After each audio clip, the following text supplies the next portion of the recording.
সকাল হলেই কি আর করব, রান্না ছাড়া একটাই চিন্তা মাথার মধ্যে ঘোরে রোজ রোজ, যে আজকে কি রান্না হবে, কালকে কি রান্না হবে। এগুলো ভাবতে ভাবতেই মেয়েদের কিন্তু সকালটা শুরু হয়। তো তারপর আবার শুরু হয় ঘরে কি আছে সেটা দেখার পালা। তো আমাদের ঘরে ছিল পটল, তো সেই পটল দিয়ে আমরা আজকে বানিয়ে ফেললাম দই পটল। তো সেই দই পটলটাই কী করে আমি বানিয়েছি তোমাদের সঙ্গে সেই রেসিপিটাই আজকে শেয়ার করব ভেবেছি।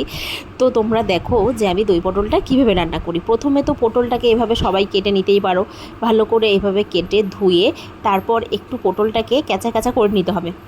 তারপর আমি আবার সব রান্নাতে আলু ব্যবহার করি। তোমরা চাইলে আলুটাকে অ্যাভয়েড করতে পারো, আমি আলু ছাড়া কোনো রান্নাই খেতে ভালোবাসি না। তো সেই পটলগুলোকে ভালো করে ভেজে নিয়ে তারপরে আলুটাও একটু দিয়ে দিয়েছি, আলুটাও একটু ভাজা ভাজা করে নিয়েছি। তার মধ্যে আমি মশলাটা কি পেস্ট করেছিলাম, জিরে বাটা, আদা বাটা, লঙ্কা বাটা, আর এখানে ছিল কাজু বাদাম আর কিশমিশ বাটা। তো সেই বাটাগুলো আমি এর মধ্যে দিয়ে দিয়েছি, দিয়ে ভালো করে মশলাটা কষিয়ে তার মধ্যে হলুদ লবণ দিয়ে দিয়েছি। রান্নাটার মধ্যে একটু চিনি ব্যবহার করেছি, তেমন একটা বেশি দেইনি।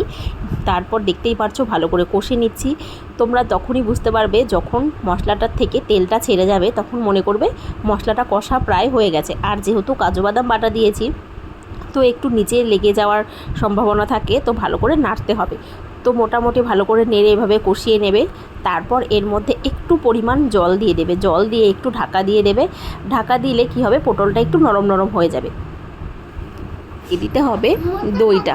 তো দইটা দেওয়ার জন্য দইটাকে ভালো করে ফেটিয়ে নিতে হবে। তোমরা চাইলে দইটাকে মিক্সিতেও দিয়ে দিতে পারো, মিক্সিতে দিলে দইটা ভালো করে ফেটে যাবে। তারপর আমি এর মধ্যে দিয়ে দিলাম দই। দইটা দিয়ে আর বেশিক্ষণ রাখবো না, দই দিয়ে 2-4 মিনিট নাড়াচাড়া করেই আমি এই সবজিটা নামিয়ে দেব। হয়ে যাবে আমার দই পটল রেডি। আমি কিন্তু সব রান্নাতেই আলু ব্যবহার করি, তোমরা কিন্তু চাইলে এই আলুটা নাও দিতে পারো। তাছাড়াও দই পটল খেতে খুব টেস্টি হবে। আমি আবার কি করি, আমার আলু না ভরিয়ে আমি খেতে পারি না, এই জন্যে আমি সব কিছুতেই আলুটা ব্যবহার করি। তোমাদের এই রেসিপিটা ভালো লাগলে অবশ্যই বাড়িতে বানিয়ে খেয়ে দেখতে পারো, দুর্দান্ত লাগে এই দই পটলটা খেতে।